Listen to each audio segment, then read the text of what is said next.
So for my research project, I'll be looking at how empires control their people. So I give the title Warping Minds and Creating Thoughts, a look into the methods utilized by empires in order to control people. So during this presentation, my voice might sound a little bit weird because I'm sick, so bear with me. So before we get into my research, let's first unpack the title. There are a few key terms I would like to go over. So first is warping minds. Now, here warping minds refers to the altering of one's ideas, how one perceives a certain issue. And the second one is creating thoughts. So, creating thoughts refers to the generation of previously non-existing ideas in one's mind. It is extremely important that these two concepts to be addressed in order to control its people. An empire has to control the minds of their people, ensure that everyone shares similar views. This allows optimal efficiency. Third is methods. So the methods here refers to the ways empires utilizes to control the mind of people. It is simply impossible to cover every single method. So this leads me to my next key term, which will frame the whole research. So empire. In simple terms, empire refers to any and all figure that is powerful. We will be looking into two empires specifically, which are the People's Republic of China and the United States of America. So before we get into the research, we need to first understand the background. So the Chinese Civil War began in 1945 and ended in 1949. This was one of the bloodiest wars the Chinese have seen in modern times. So the war was fought between the nationalists and the rebelling Communist Party. An estimated casualty include 600,000 nationalist soldiers and 1.5 million dead and wounded found for the communists, and an additional 5 million civilian deaths. So the result was a complete victory to the communists. Close to 1.8 million nationalist soldiers defected to the communists, and 5 million were captured. So after suffering a loss in the Chinese Civil War, the nationalists retreated to the nearby island of Taiwan, and they set up a new government over there, calling themselves the Kuomintang, or KMT for short, which literally translates to Citizens Party. So the KMT sees Taiwan as the representation of China. The Communist thinks Taiwan is a part of China that hasn't been returned to them after World War II. Because of this contradicting view, the atmosphere between the two sides of the Taiwan Strait has been extremely tense ever since. In the year 1955, the first Taiwan Strait crisis occurred, which was in the year 1954, the first Taiwan Strait crisis occurred, which was a battle between Taiwan and PROC. So, due to this, U.S. interfered, and President Dwight D. Eisenhower signed the Sino-American Mutual Defense Treaty, which set up a military alliance between the Republic of China, which is Taiwan, and the United States of America. In response to this defense pact, the People's Republic of China issued public speeches, newspaper, etc., in order to proclaim their dismay regarding such foreign policies. In addition, because of this mutual defense treaty, U.S. also set up a United States Taiwan Defense Command in Taipei. So this leads me to my first artifact. The title of this artifact or publication is called Opposed U.S. Military Provocation in the Taiwan Straits Area. This was published by Foreign Language Press back in 1958 China. It is basically a collection of documents which includes news articles and speeches from leaders in the PROC government. So the first two installments of the collection stands out the most to me. The first one is a news article titled "The Supreme State Conference called on people of all sections to be mobilized to struggle resolutely against the military provocations and war threats being carried out by the U.S. imperialists in the Taiwan Straits area." And the second one is a statement issued by Premier Zhou Enlai on the situation in the Taiwan Straits area, and it boils down to basically 5 points. First, Taiwan and the Penghu Islands belong to China. It is China's sacred and inviolable right to exercise sovereign right to liberate these areas. Second, U.S. treaties with Chiang Kai-shek, which was the president of Taiwan at the time, and all related resolutions adopted by the U.S. Congress are null. They do not legalize U.S. aggression. Third, the Chinese government has every right to deal resolute blows and take necessary military action against Chiang Kai-shek troops entrenched on the coastal islands.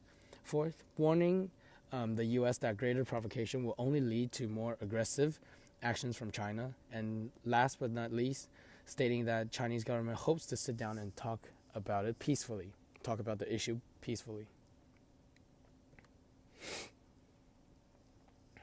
So from the tone of the publication and also the message that it conveys, we see the significance of this artifact. So this artifact is extremely important because it establishes the stance of China regarding the relationship between Taiwan and itself, as well as the one between Taiwan and the U.S.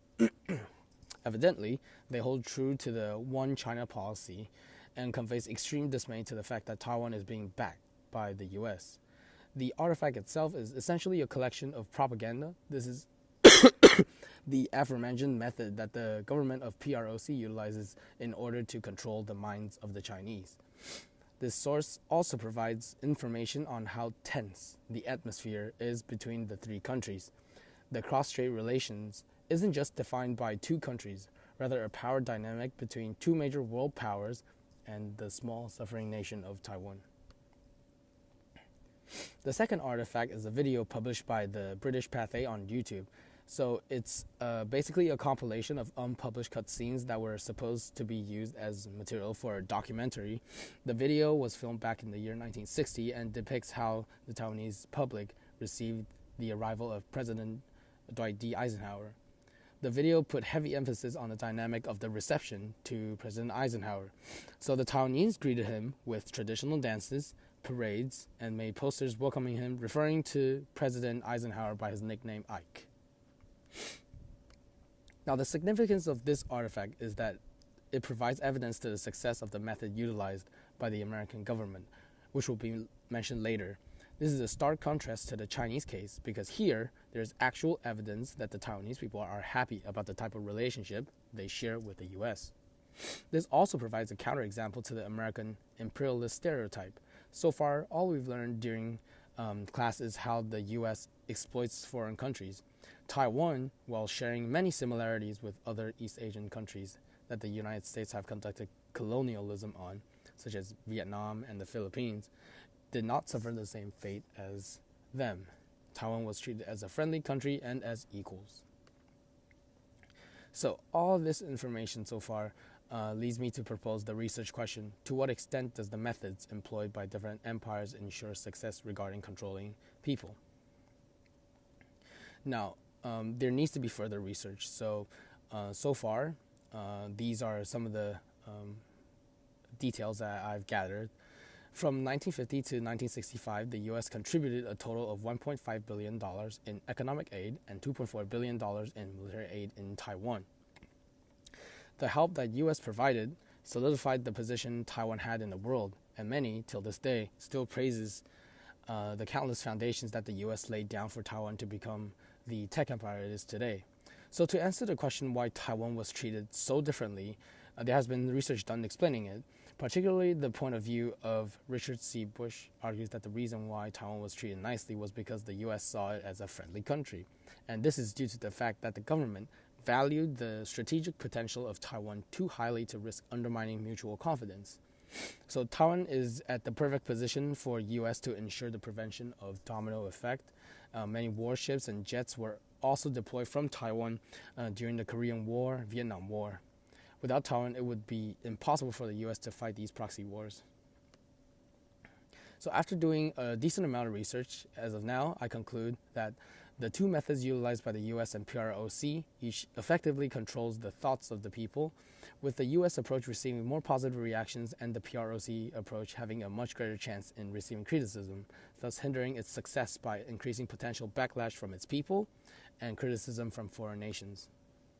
Because of the magnitude of this research, it has been extremely tough for me to find enough resources in order to broaden the scope of my research. So first, from here on out, I will need more secondary sources on how each empire utilizes its methods. Second, I will need more scholarly research, and these must be incorporated, especially on the types especially those on the types and effects of propaganda. And lastly, there still needs to be a clear compare and contrast on the US and PROC approach.